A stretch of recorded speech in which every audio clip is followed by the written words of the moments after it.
د کندهار د شکاپور دروازې د 2.7 کیلومتره سړک د قیر کولو چارې پیل شوې. د کندهار ولایتي چارواکي وایي چې یاد سړک د 104 میلیونه افغانیو په لګښت جوړیږي. د کندهار ښاروالۍ ویلي دي چې د 9 میلیونه افغانیو په لګښت به د یاد سړک دویم پاس چارې هم په راتلونکي 3 ورځو کې پیل شي.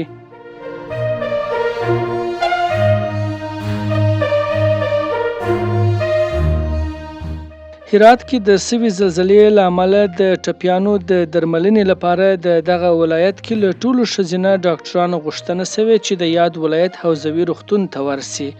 هرات کې د سوي زلزلې له کبله حوزوي روغتون کې وضعیت بیړنی دی او له ټولو ښځینه روغتیایي کارکوونکو غوښتنه شوې چې د ټپیانو د درملنې لپاره دغه روغتون ته ولاړې شي.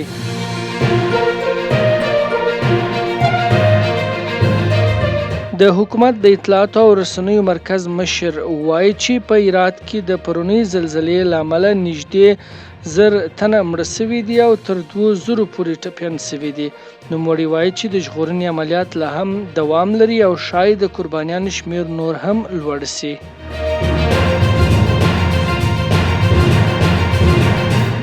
د افغانستان د کرکټ پیاوړي لوبغاړي راشد خان د روان نړیوال جام د لوبو پیسونه د هرات، بادغیس او نیمروز ولایتونو زلزله ځپلو ته ځانګړي کړل. راشد خان پر خپل ټویټر پاڼه د غم شریکۍ ترڅنګ له زلزله ځپلو خلکو سره د نورې همکارۍ ډاډ ورکړی دی.